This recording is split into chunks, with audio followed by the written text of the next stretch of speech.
Hello, everyone. Hello, Metatopia. It's wonderful to be here. I'm Grant Howitt, and I've gathered together a panel of like-minded individuals to talk about one-page role-playing games. I've written quite a few one-page role-playing games. Some might say too many. Doing one a month has caused some issues, but that's okay. Games such as Honey Heist, Crash Pandas, The Witch is Dead, and of course, Jason Statham's Big Vacation. And what I'd like to do is take your questions and some questions which I come up with in my brain as other people. We're all going to talk about writing one-page games because it presents a unique challenge, and it's something which I think is a really excellent first step, or I guess in my case, 50th step in becoming a role-playing game designer. But I'd like to first introduce my panel. So I am joined by Alexi Sargeant, Jason Tocci, Matt Jones, and Jeeyon Shim. So first off, Matt, you have 20 seconds to introduce yourself. Go! Hi there, my name is Matt Jones. I release micro RPGs and one-pages under the name Ursa Dice. You can find me on Twitter as @UrsaDice and all of the other places like that. You may have seen Super Normal, Clumsy, Heroic, Adorable, Anti-Capitalist Penguins versus Business Goose's Ivory Tower, Scream the Horror, Jump the Shark, and a whole host of other nonsense games that I've made. I'm actually really looking forward to just hearing everyone's incredible views today because I feel dwarfed by incredible minds. And with a second to spare, let's go for Jeeyon. 20 seconds, go! Hi, my name is Jeeyon Shim. I have she, her, they, them pronouns. I've been a game designer since I won the Independent Game Designer Network Scholarship in 2017 for, in fact, Metatopia. My games have been on the Nebula Awards reading list. I was the keynote speaker for Big Bad Con in 2019. And recently, I kickstarted Wait For Me, which is a journaling game about time traveling through your own personal history. I've written many independent... Thank you. Oh, I love that you read it and put it. It's good, but that was the 20 seconds. We'll talk about how great you are later. Next up, we have Alexi Sargeant. Go! Hey, I'm Alexi Sargeant. I design and publish tabletop role-playing games under the handle Cloven Pine Games, largely through a storefront on itch.io. My one-page game Secret Science Sewer Siblings was nominated for an ENnie for Best Free Game, and my one-page game The Great Soul Train Robbery was nominated for an Indie Groundbreaker Award for Best Rules. So I'm really pumped to be here talking about one-page role-playing games. Stop talking. You can carry on talking a little bit. That's great. Didn't you win the ENnie for Sewer Siblings? No, it was a nominee, okay. But the ENnie went to a wonderful safety toolkit, and yes. I can't be upset about losing to a safety toolkit. That is indeed a wonderful free product. Empower generations of gamers to make better play. I want them to talk about turtles. Finally, we have Jason. Please, Jason, you have 20 seconds to introduce yourself. Begin. Yeah, I'm Jeeyon Tocci. You can find my games at jasontocci.itch.io or at pretendogames.itch.io. There's a bunch of games there, but I have a cold and only 20 seconds, so I'm just going to suck on this cough drop instead of talking about myself anymore. Jason, if I could take a bath in your voice, I would. You have a rich, honey-like bath voice. It's delightful. So this is the panel. We've written many fine things between us, and I would like to start off with something. Let's start off with Jeeyon. So what was your first game? Was it a one-page game? Was it a one-page game? Yes, brilliant. What was your first game, and what convinced you to release it? Thank you. My first game was a one-pager called Pin Feathers. And it's basically just one page of text, a simple two-part game where you imagine yourself as an undefined, unnamed creature in the midst of transformation. And then again, sometime later, after not only have you transformed, but you're flying and you're accustomed to flying.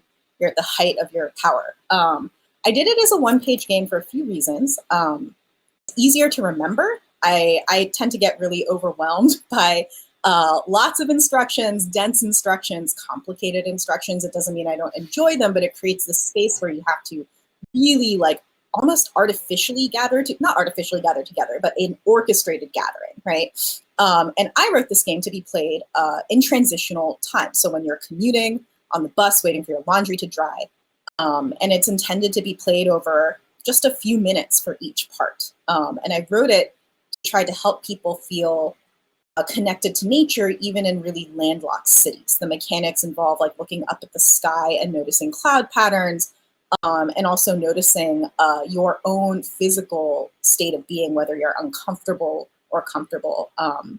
And I think the fact that it was so short and everything was on the tin, so to speak, just like right there, is part of what got it a little bit of attention. It was added to the Nebula Award reading list in 2018 for the game design section. And it was sort of what started me in independent game design rather than designing for the company I worked at the time.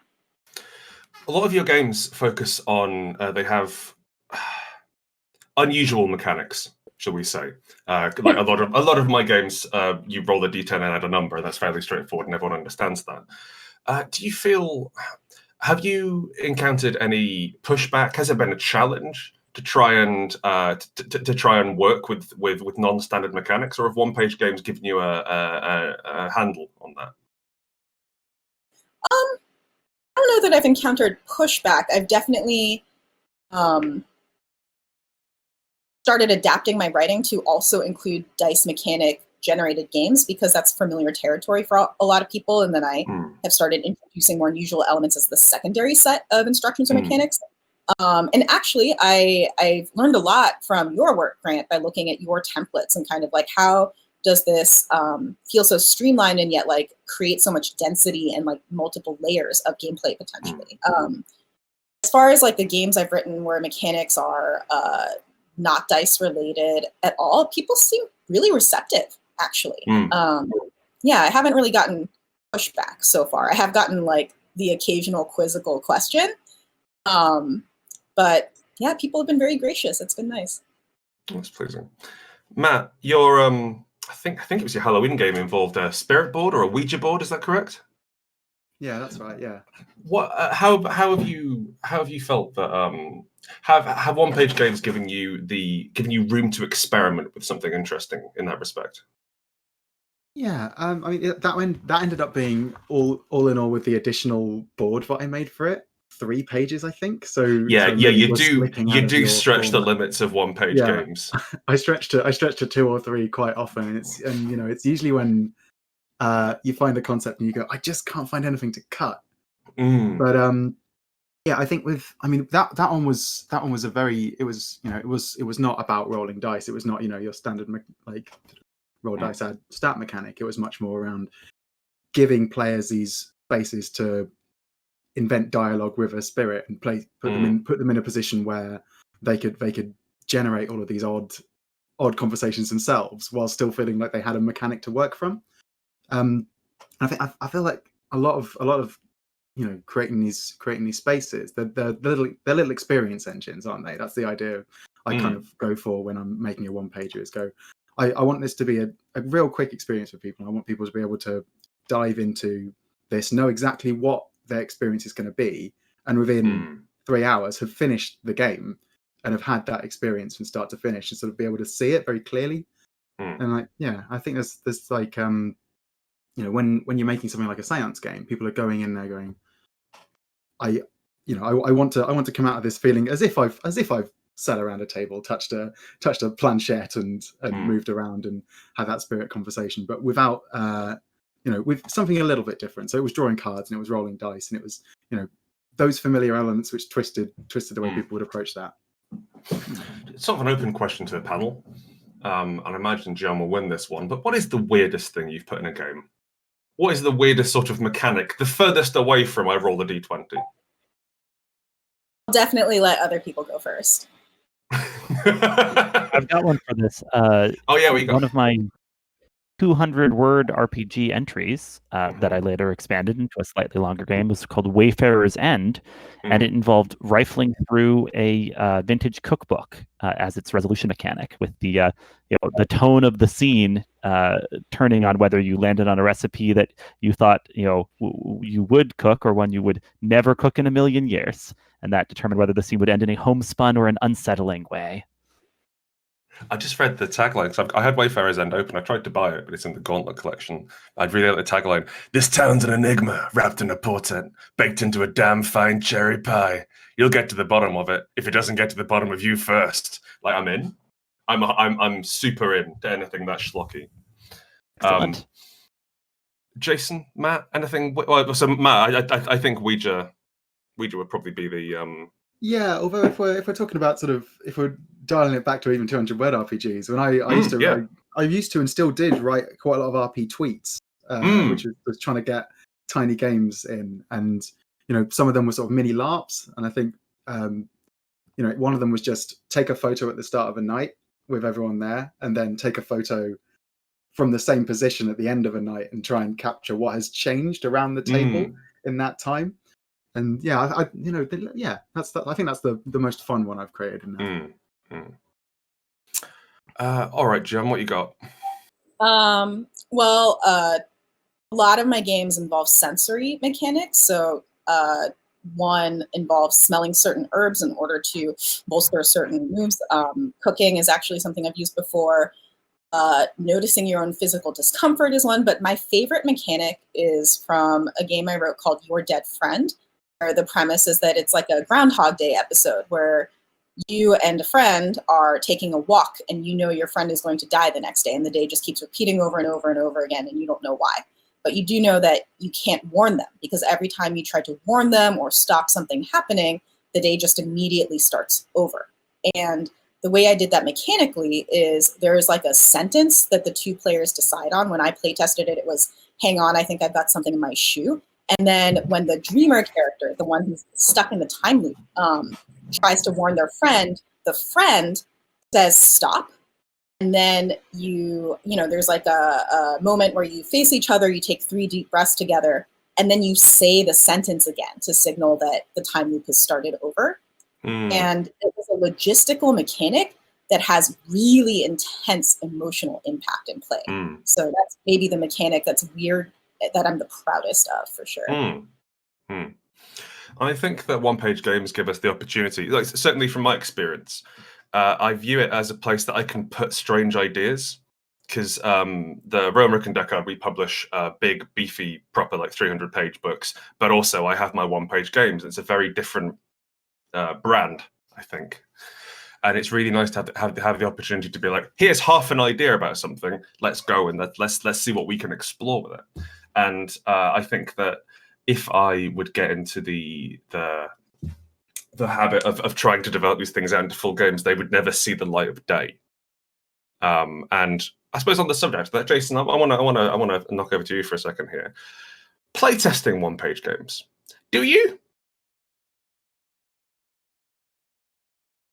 Jason? Oh, I thought there was more to that sentence. Do I play? No, it's the whole thing. Do you play test them? Yeah, actually, I think maybe the first Metatopia. In fact, how many one-page games have I tested at Metatopia already? 2, 3 so far? Yeah. I think my first one was a card game that I playtested at Metatopia called Odd Luck Charms, which still needs revisions quite a bit, because my Metatopia playtest convinced me, wow, this is a really fun game that doesn't actually work. That's over halfway there. Yeah. Yeah, I figure why not? The whole reason I'm making all these games is because I feel like playing them. So, actually, there's another thing to talk about as well. So like, I tend not to play test my games. I'll keep things very straightforward and very simple. If we're doing a big proper game, then we'll have huge rounds of playtesting on that. But I'm and Matt also, we both operate on a monthly schedule. Where we have a patron, and it's not a not insignificant percentage of my business and paying other people's wages is supported by that patron. And Matt, I'd be interested in learning a little bit about what the experience has been like having to write a game every month, even if no one tries to stop you. Yeah, it is difficult. I think last year, so this is the end of my second year of doing it every month.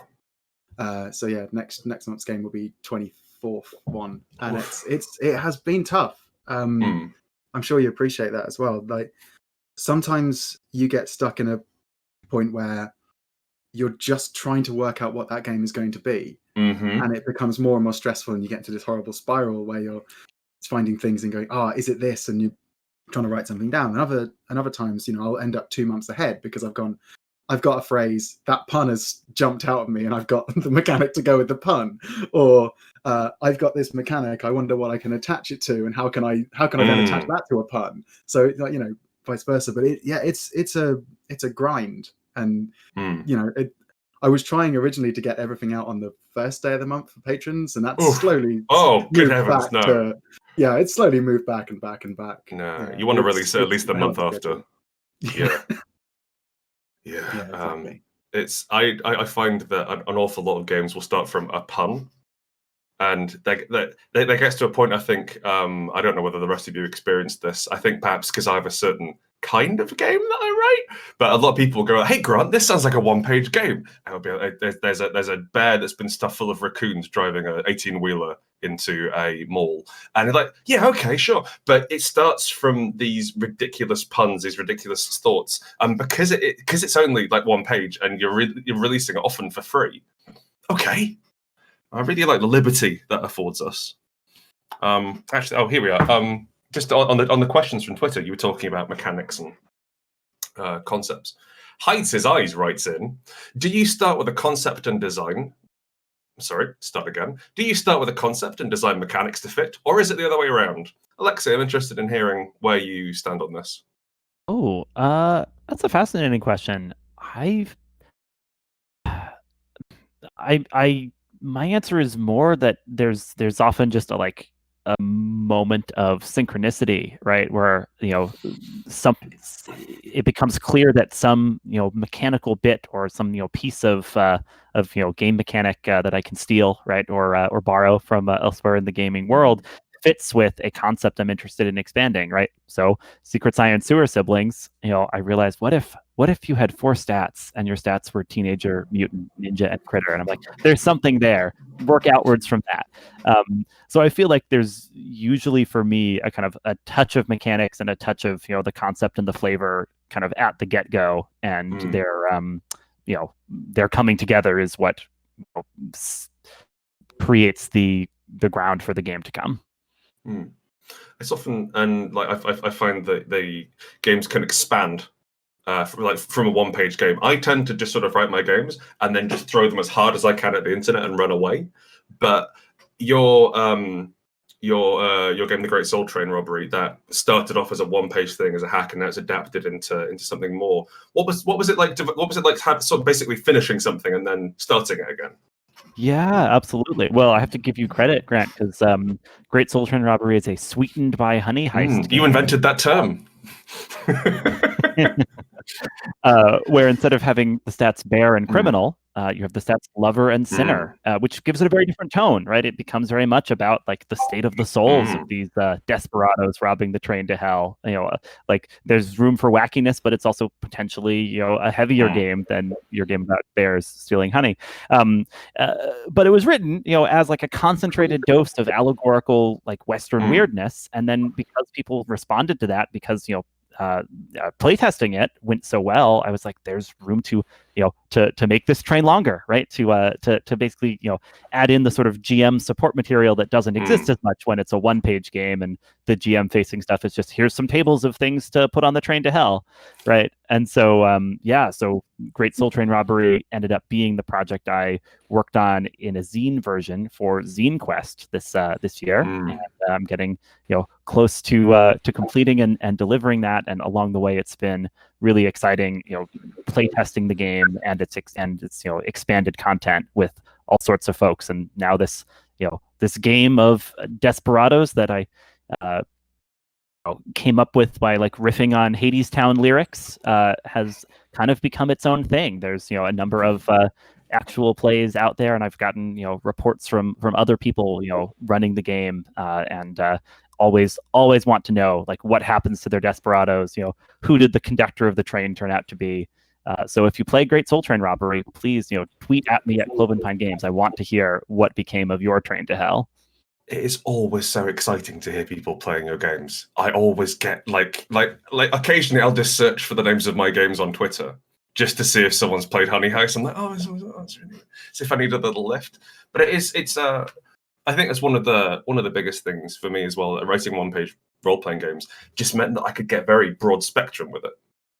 And meant that I could so the odds of anyone playing is I'm throwing enough spaghetti at the wall and some of it's sticking. But in the opening stages, Jeeyon, I was about to ask you a question actually, but go. What you got? I would love to actually talk a little bit about this. Do you start with concept first? Because that's please. All. Yeah. I've never started with mechanics first. I've always started with concept first. So many people in the Twitch chat, which I've got open right now, are saying like shit posts are a gold mine. Wait, can I swear? Is that okay? Okay, cool. So shit posts are like a gold mine for content, but that's like not really a joke, right? Like I was looking at my itch.io store analytics the other day, and the most independently popular game, like one that I've done very little marketing or promotion for, but like has been bought almost as much as my next most popular game, is Have I Been Good? Which is the game where you're a magician and your dog wants to talk to you, and the mechanic is like you spend a really big, like, wonderful day with your dog, and then you write letters to each other. But it's based on this Tumblr post that went viral that's about how to dogs, people are like elves in Tolkien, and like we're like ageless and youthful forever. And it's like it got me like very emotional, because I'm like, oh my God, we have to be so good to these animals. They don't live that long. And a lot of people responded to that game completely independently who aren't in games at all. And that was really cool. And again, it was from a Tumblr post. Like inspiration can come from lots of places. So don't turn your nose up at it, for sure. I really, I follow several Tumblr text threads on Twitter. I'm not actually going to go to Tumblr. I don't know how to do it. I figure I'd get lost and you'd find me dead 3 weeks from now. But I love the shit post level of it. The fact that like everyone's collaborating on this weird sort of language which is growing up and bubbling, and also the shared jokes. The internet is wonderful. It's a great thing. But on the subject of marketing, actually, there's something which I'd like to get here. Luke has written in Beardy Noise on Twitter. He says, "What makes a compelling one-page concept?" And this is something which I've really struggled with over the years of doing it. Jason, we haven't heard much from you yet. What do you reckon makes an interesting concept for a one-page game? Just make soft, warm noises. That's fine. That's honestly, I have no idea, but I can tell you that my one-page games have been generally better received than my longer ones. So I think once you keep it short, you're already halfway there. 2400 has been my best received game of all my games, and it's more like a series of one-pagers than any one-pager. And I would say that I feel like you get a lot of mileage out of just a simple pitch and some kind of image that people can latch onto, even before they get to what the concept is. Like a lot of people, like I just decided one day, like, oh yeah, I'm gonna make this thing. I'm gonna name it after my old modem and slap on the tagline lo-fi sci-fi, and people have like 6 different ideas about like, what does that mean? And it's just like it rhymed. Get the author, mate. Whatever. Yeah. Really liked how it rhymed, and it kind of reminded me about old science fiction and how. And did I mention my modem? So, I think that just getting something in there that raises questions is a good way to go. I really thought that like the aforementioned kind of unfinished broken game, Odd Luck Charms, would be like a really winning concept, because the concept behind that one I liked so much, which is basically if you've ever seen The Lost Room, a bunch of weird people trying to collect a bunch of seemingly mundane objects that have bizarre powers, like a briefcase that opens to reveal a fresh plate of pasta every time. Like fresh pasta. That's a D20 Modern campaign right there. Just different kinds of pasta in the briefcase, and the different sects trying to provide different sources. You'd think. Can I take a crack at this one? Please. Absolutely. I think part of it, in my experience, is that you want to have a want to have a problem that needs solving right there in the one pager, right? Like a one page game doesn't have the luxury of saying, there's a separate GM's guide for creating the adventure. No, I think the part of the concept of the one pager has to be, what are the characters doing? What is the challenge here? So Great Soul Train robbery, you're robbing the train to hell. There's all sorts of weird Western shenanigans you could get up to in the world, but for this game, it's a game about this infernal train heist. And for Secret Science Sewer Siblings, your mentor has been kidnapped and you need to get them back, right? Like you could play lots of games about Teenage Mutant Ninja Critters, but I just decided no. The start of every game of Secret Science Sewer Siblings is your mentor is gone, and I think that gives people who are running and playing the game a great hook to just start playing, right? To just hit the ground running. And I think that's a important part of one page design, at least for me. I think that's a really good point, and probably speaks to some extent about how many lasers and feelings hacks there are out there. I mean, they're all based on, like, oh, your Captain Darcy is gone, or your mentor Darcy is gone, or your old flame Darcy is gone. It's you know where to start. You know what you're doing when you pick it up. Not that you can't do other things with it too, right? But it gives you an immediate thing to latch onto. It's a really good point. Exactly. Yeah. I think that idea is like as well as giving that initial scenario for people to latch onto. I've found people respond incredibly well when you're pastiching something and they can clearly see what you're pastiching and they know that it's an IP that they want to play. I think I've done best with a lot of my games when some people go,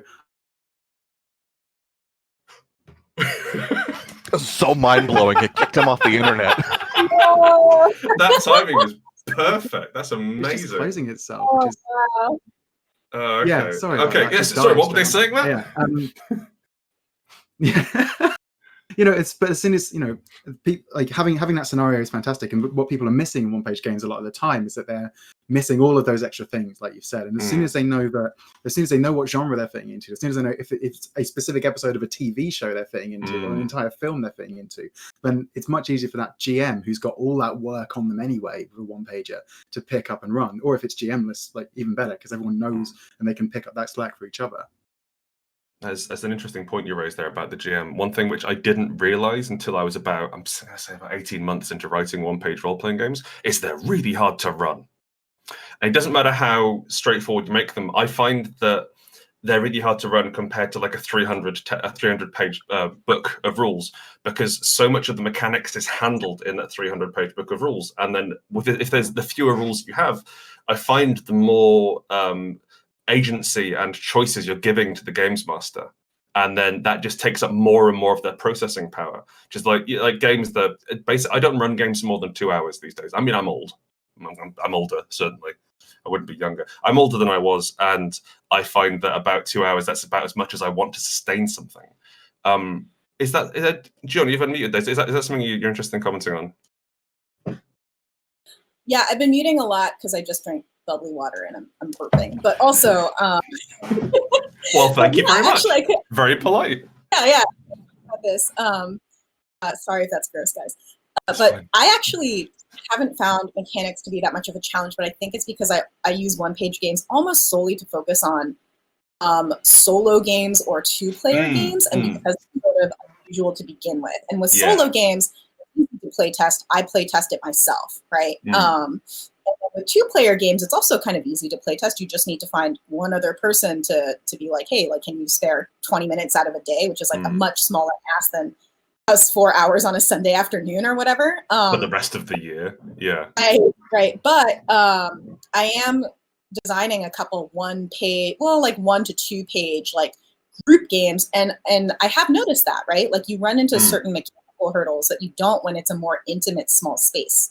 And I think actually that's something to keep in mind with the design of one page games. When you have so little space to communicate information, you have to be really ruthless, like just merciless about what needs to stay on that page and what doesn't.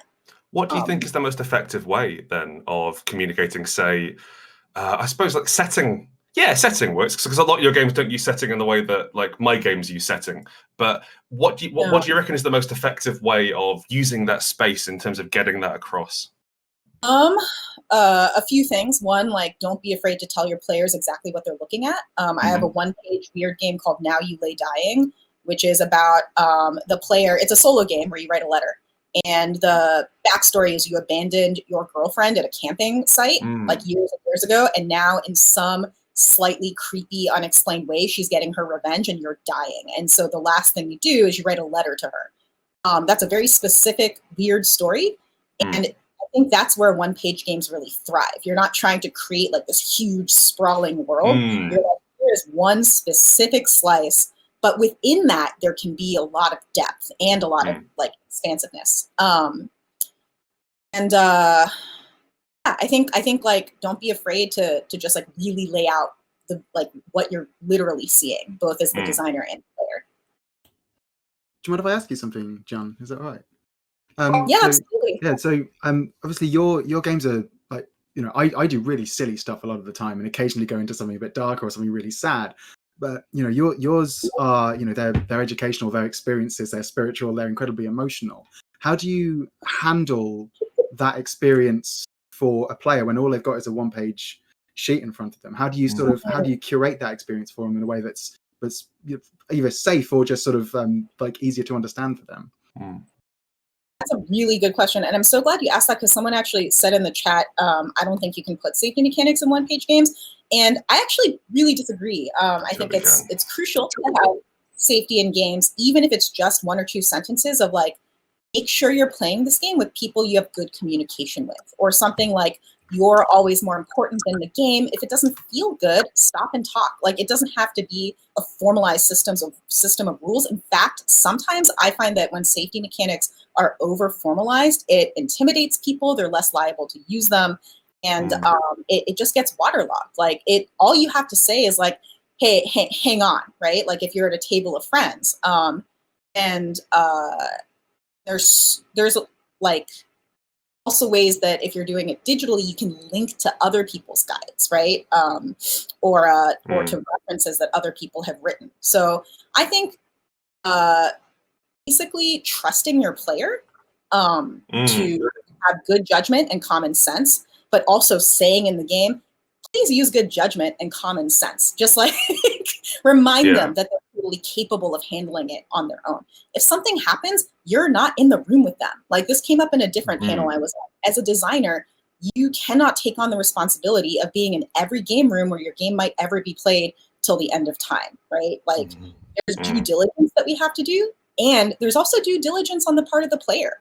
I don't think that it's something that can be guaranteed in the rules. And in fact, I think the mindset where you think just having safety mechanics in a certain way means it'll always be a safe experience, that's like danger zone for me, because that's when people actually let their guard down a little bit and aren't as careful. Yeah, if I can follow up on that, I feel like when I knew that I wanted other people to be able to make one-page games or two sides of a single piece of letter-sized paper. We'll call it one page. Let's be generous. Still one page. Thanks. We'll round down. I knew that when I was making 2400, I wanted to make it easy for other people to make content for it. So I went and I made an SRD, which is still just one page, and worked along the way before making that SRD to make sure, can I fit in at least like a sentence about every safety tool, if you want to call it that I want to make sure gets on there. What other rules do I not need in the rules column? And I want to make sure that they're in the rules column because I forget who it was. It was probably Bree, Bo, Sheldon saying like, remember, these are rules. Like when you put it at like the rules level and not just like principles or whatever, although I'd stuck in principles in another document. I'm sorry. But these, when you present it as like, this is part of the rules of the game, this is how you play, then that gives it some weight in terms of telling people like, hey, the rule is that if somebody needs to stop the scene early or go back and edit a scene, they can do that. If they want to skip ahead. Otherwise, everything else in this game is indicating to you like this is a fairly traditional GM'd game, but like it's okay to have a rule in there that says, oh, before you start playing, check with everybody and make sure if there's anything that they want to make sure only ever happens off screen or not at all. Like that's a sentence. You can do that in a one-page game. It doesn't take up that much space. on the subject of Brebo Sheldon, he wrote in to the show, I suppose, with a question. He had quite a few questions. The one I'm interested in coming here is he asks, what do you find the simplest part of writing one-page role-playing games? And I think for me, it's the paragraph at the start which says "you," and then it explains what the game is. That's because I only really write one game and I change what the characters are. But I'm interested to what. I think we're all fairly established as designers in this medium at present. What do you feel like? What's the most comfortable thing about a one-page game? What's the most straightforward part? Tables. Tables. Mm. I love the compactness of a table, right? Where it's like you roll 3d6 and Mad Libs up some interesting obstacle for characters, and that's a go-to for me, and a great way to just brainstorm a game also, because if I'm out and about and just jotting down things of interest into a notes app, when I sit down at a computer, turn that into a table, I'm like, all right, there we go. That's an eighth of the page all set, and chock a block full of content that should be gameable. I think the only thing better than a table is two tables that go together. It is I think I definitely work harder on my tables than I do on my rules, and that is that. Well, no, yeah, that's fair, because I'm interested that you said that they were the easiest part for you, because something which not that I struggle with, but I really try to get them right. You've got to make it so they gel, so they mash together, and then these 2d6 tables can produce 36 different things together, and they're all interesting and they're all pushing something out there. And I find that it's very easy to write a bad table, and it's really hard to actually power them up together as well. They reward that effort, absolutely. Oh yeah, absolutely. And you can get away with not writing rules, I found, if you can put in a convincing enough table, and just like John was saying, just tell the player to do the thing. You can get away with that. Matt, how do you find tables? You a fan? I love a table. I find them excruciating as part of the design process. I'm sitting there I'll end up writing about 10 times as many things as I need to go into a table. And I will sit there going, but which is better? Is it better to be blue cheese, or is it better to be macaroni, or whatever, which is funnier, kangaroo or donkey? And you're just tearing down those ridiculous. Save it for the games, Matt. Okay, you've got a Patreon. I know, but yeah, it's a painful experience. I find, but yeah, you're right. It completely makes or breaks a game, especially when a lot of the criticism I tend to see around one-page games is when people go, they want to get as much out of it as possible, and they're expecting so much from just this tiny space that those brilliant, those tiny little tables, like you say, when you get somebody 36 possibilities or even more than that, and they create all these different combinations, and they're those jumping off points for either a GM or a player or for the group to create a scenario from. That's where all the game is suddenly held. It's within that tiny 12 squares or something like that. Yeah. It's interesting to work in terms of setting potential, I found. So I'm at present, I am shamefully not finished my 25 different tables I'm writing for December, releasing one a day as an adventure calendar. And it is... my original point's gone entirely from my head. I started plugging my own shit, and now it's completely gone. Oh no. What's the challenge? That's gone. Sorry, did you have something you wanted to say? Yeah, I mean, when we were saying what's the simplest part of it, for me, it's also one of my favorite parts.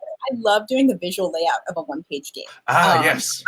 Yeah, I love it. In fact, if it's 10 pages or under, I love doing layout. I discovered that if it's over 10 pages, it's really hard for me because I don't have the software for it. I do everything in Canva. Okay. Canva, yes, lovely program. Canva makes it really easy because I can approach it almost the way that I used to approach illustration when I did illustration work. It's all about just figuring out the composition and also conveying information in that composition, right? So for Now You Lay Dying, I use the Canva's brochure section because I imagined it one day maybe I could print it out and laminate it so you could actually take it out and a creepy place in the woods and write your character's dying letter by and leave it there for someone else to find. Yeah, well, I don't know about that, but that might create some weird police times. But it's a game, I suppose. But yeah, yeah. But what was interesting was the text of the game went through like 5 iterations, and it didn't take long. Like all told, I think start to finish, that game took like an hour. But the layout was the part where I was like, how do I explain everything? Because I think there's only 1 or 2 tables in there. But how does the table or the layout actually contribute to the experience of reading through and looking at this game? And visual layout, now that I have browser-based software, because my laptop's too old to host like InDesign or something, like the OS is literally too old to do any kind of update now. I have to use only browser-based layout stuff, which means everything has to be kind of compact. And there's a lot of creativity in that, right? It's like writing a song, right? There's so many constraints and restrictions, but within that you have like complete freedom. And for me, creative constraints like tend to spur ideas rather than muffle them. I'd just like to briefly ask the whole panel as well, because Jeeyon recommended Canva. Are there any programs or methodologies, just like real quick things you'd like to recommend? I, for example, only work in Google Docs. I do absolutely everything in Google Docs. The entire if someone submits work to me, it has to be in Google Docs, so me and my co-author Chris can comment on it and update it and access it from anywhere. But are there any sort of programs or workflow things or just organization, anything you'd like to recommend to people who are interested in getting into the game? If it's okay, really quickly, work on paper actually first. Like lay it out on paper, work analog. Like I have ADHD, and so actually working analog first is I have to often. But also I think the process of doing so actually forces you to look at a single page and be like, wait, this doesn't make sense. Versus putting it digitally, you're like, you just cram more shit in there. But then like if you're a player looking at it, it's dense and actually becomes kind of complicated sometimes. So yeah, try it on paper first. Definitely. And I would recommend trying it on a really big bit of paper first. I really like doing A3. I don't know what that is in American. Grande? Venti? I don't know. The big bits of paper, which you can get a Sharpie. Like back when I used to run D&D, and my goal was that every adventure had to fit on a single A4 piece of paper with felt tip pens. And there's something, as Jeeyon was saying, really interesting and creative and fulfilling. Like, well, okay, we don't need to write this down. We don't need to put every single thing down, and you can fill in the gaps. Jason, did you have something you want to recommend? Yeah, I used to be a diehard Adobe Creative Suite user, and then they started charging monthly fees for it and making it good enough that I couldn't run it on my laptop anymore. So I ended up buying the Affinity Suite. That's a Affinity Photo, Affinity Designer, Affinity Publisher. And now I do all my games. I'm one of those heretics who writes directly into Affinity Publisher. And like, I know, I'm wild. I'm intensely jealous of people who write directly into the layout. I have to write it down and then sort of hit it with crowbars and screwdrivers and to sort of get it to fit into the right shape, or send it off to a professional. I hear like Quest was written directly into the book, and there's a level of like there's something almost poetic about that I feel intensely jealous of. There's a kind of meditative like when we were talking before about what the easiest part is, I think my answer is whatever part I'm not supposed to be working on.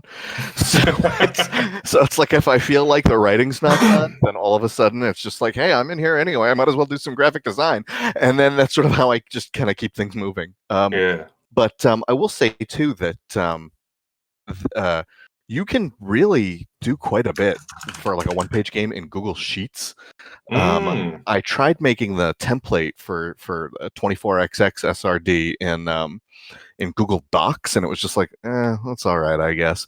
But then somebody was just like, oh yeah, I went and I did it in Google Sheets, and it works much better. And it really does. You can do a lot in terms of layout, color, size, shape, stuff like that. It's really nice. Yeah.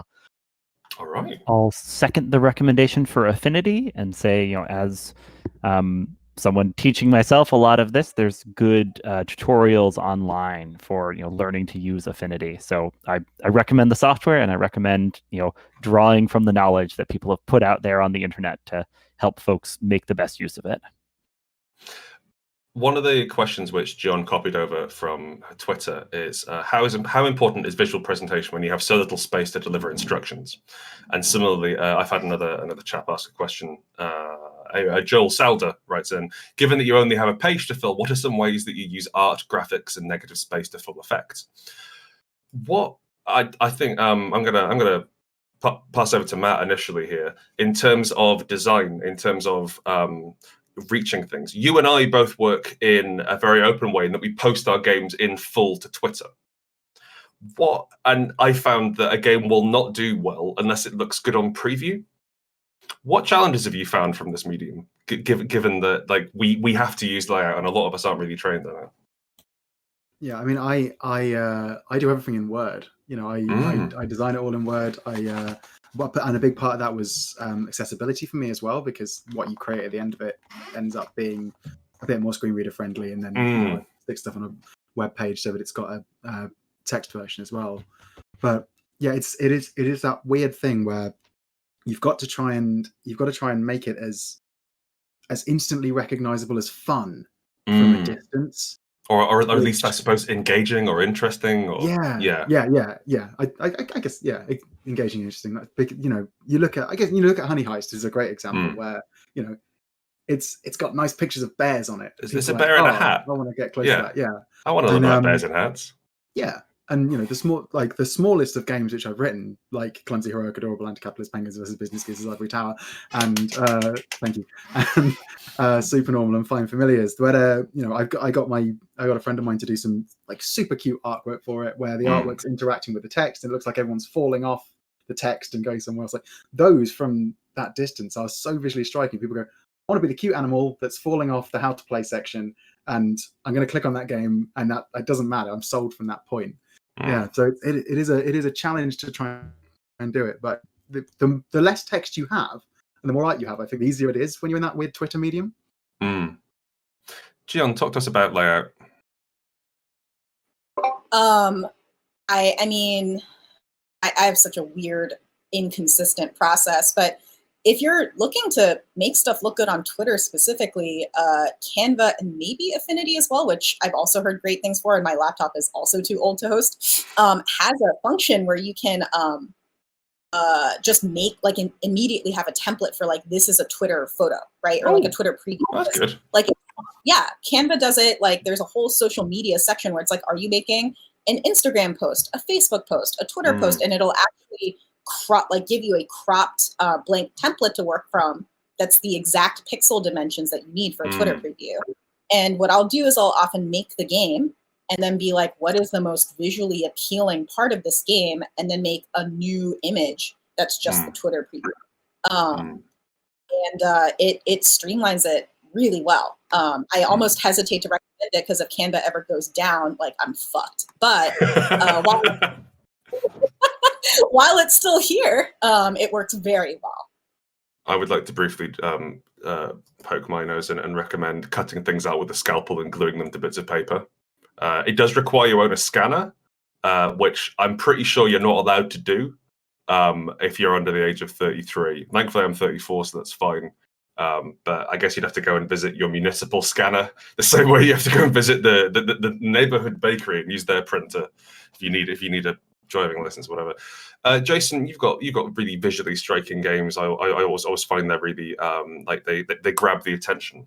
What advice can you give to people who are looking to lay out their first one-page game or maybe their 50th? I'll just start all of my answers with, it's funny because my first couple one-page games, my first few, I was just trying to fit as much text on the page as I could, and so I just stuck on a wee little image here or there just to give it a little something. And I took a really different approach with the 2400 series of devoting a full quarter of my page space to like a cover. So it ends up being like a piece of paper you fold in half, and here you get the whole front cover. And I think it has made a huge difference in people's interest in picking it up. It ended up, I haven't even really been going out of my way to promote it, and it's already made almost twice as much in revenue as the either game that I have after it. I just think that it makes it, and I'm using Creative Commons licensed, really nice art that anybody could be using. But just that as an option, I feel like is. So the question was, what advice would I give for people? Yeah. I would say, if you see something really exciting that makes you want to make a game around it, go for it. Like we were talking before about, do you start with a concept or a mechanic? And I'm a lot like Alexi. I'll see a concept that fits with a mechanic I've wanted to try or something like that. And this particular series came out of, oh my gosh, I'd really love to do something really cool with this art that I found, and then somebody referred me to other art, and then I really wanted to do something super simple with rules. Let's slap these together and see just how many games I can make out of them so far. So like, I don't know, almost 10. We'll see how far I go. We are coming up on 10 minutes before the end of the show. So what I'd like to do now is one of our moderators. Melissa, is it? Hello, Melissa. Do you have any fun questions from the chat, which we can answer? And if there aren't any fun questions, just pretend that there aren't. I don't know. Yeah, there are quite a few questions. Brilliant. Well, once Matt gets back in, yeah, we can ask them. So I'm scrolling up as people have been asking questions all along, and so the first one that I am seeing by DRC Punk is there anything that doesn't work as a concept for a one-page game? Alexi, could you take a stab at that one? Sure. I think not necessarily. Just be aware that a one-page game is going to be a different sort of animal, right? And if you feel like your concept is a big concept, you might need to find like the boiled down core of it, right? Like the kernel of it that you want to turn into the one-pager. But like we discussed, that one-pager could be the seed for something bigger. So even a big concept might have a one-page version and then a bigger version, at some point if the one-pager catches fire, right? If it catches on. It can be hugely beneficial to have something which you can give to people and playtest with people, and a thing which you can wrap your head around and then start adding bits on and then start adapting it, rather than just this huge nebulous floating mess of bollocks. Yeah. Yeah, and sometimes it can be helpful, right? Because the one-pager forces you not to take a kitchen sink approach. It forces you to decide what is the the core cool thing that this game or that this setting is doing. Next question. All right, Embry Irving asks, what are a few of your favorite ways to simplify instructions, or the first thing you simplify when designing? Matthew. Trying to explain when to roll, I think is it's super important in one-page games. You're trying to, if something is at stake or when you attempt to X, and just simplifying that into one sentence, I find is the real key in most of the tiny games I do. I think it was the phrase "when you act and the outcome is in doubt," which I picked up on my first game and have not really changed it. But I think I stole that from you. I'm pretty sure I stole it from D. Vincent Baker. Most everyone stole most things from D. Vincent Baker. The role-playing equivalent of those big Norse giants who died and made the world. But he's not dead. Anyway, excellent. Next question. Oh wait, no, Alexis had a point. I got away with this because it's kind of a humorous game, right? But for Secret Science Sewer Siblings, I said roll the dice when things get dicey, and I enjoy that. Fine, yeah. You've got that's watertight. No one can argue past that. Next question. Kevin Culp asks, what's the average amount of time it takes you to write a game once you have the concept, and how long to lay it out? Hey, Kevin. Glad to have you on board. Jeeyon. I'm the worst person to ask this so widely. Very well. Jason. Range for me is half an hour to 3 months. So please ask anybody else. Okay, all right. Jason. Generally for me, a week or two in of spare time after my kid falls asleep, basically. Fair enough. I found it's about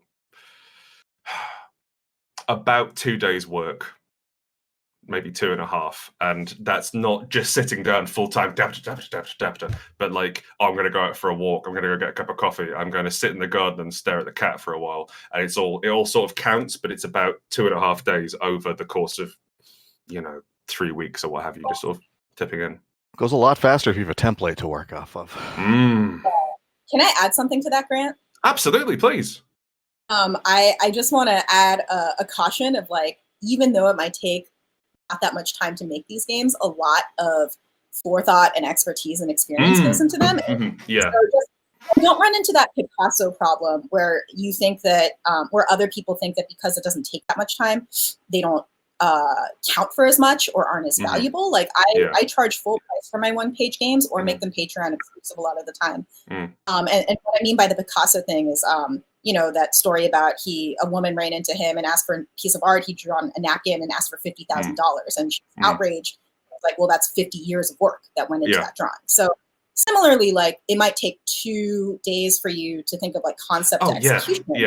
Like, so much going on and like behind that too. So like, don't want to tell everyone who might be watching, like, don't be down on yourself if it takes you longer, because a lot of it is just like building up and accumulating experience and momentum. Yeah, absolutely. I think that's really fair. My wife has requested that I share this.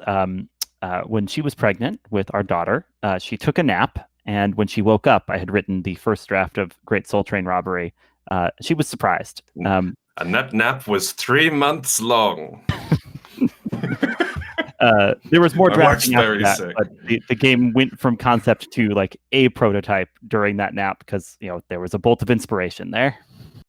Wonderful. All right, I think I'm going to start wrapping things up. I'm going to give you all about 45 seconds this time to we'll go around. I'll try and keep it tight. We'll start with Jeeyon. Tell us where people can find you, what they should download, and a one-page game they should look at. Oh gosh. Okay. The easiest place to find me is on my Twitter. I am very active there. It's just the handle is my name, Jeeyon Shim. Also, if you're looking to access like all of my games, my Patreon is the only place where that is possible. And again, Patreon, it's just my name. As for where you can find me, in terms of projects, there's an upcoming one I'm doing with my friend Shin Kaur, who's an amazing artist and writer and designer and like you name it, graphic designer. And it's going to be called Field Guide to Memory. It's a journaling game about cryptids. And that's going to be heavily marketed on my Twitter and elsewhere starting like in a week or two. So that's an easy place to find me. And for what to download now, I'd say either subscribe to my Patreon. You can get access to any game for $5 and small games for $1. And on my itch.io store, go for Solitaire. It's a collection of 5 small games that I think exemplifies my work. Alexi. Hey, so you can follow me everywhere on the internet under the handle Cloven Pine Games. So definitely check out Cloven Pine Games on Twitter and on itch.io, and subscribe to my Substack because every month I'm sending out thoughts on game design and running and playing these games. A one-page game of mine I'll especially recommend is one I've mentioned a couple times, and that's Secret Science Sewer Siblings, which is designed very much to help people get into the hobby. So, you're playing Teenage Mutant Ninja Critters rescuing your mentor, and it's meant as an on-ramp for new role players. Delightful. Jason. Hello. You can find me at Jason Tocci, that's TOCCI.itch.io. I would recommend checking out, we're doing a 24XX jam based on the 2400 one-pagers going on right now for the rest of the month. And in terms of downloading a one-page game, if you go to that itch address, you'll find a bunch of free ones, but I'll recommend somebody else's, which is go check out UFO Press. Has a ton of cool one-page games.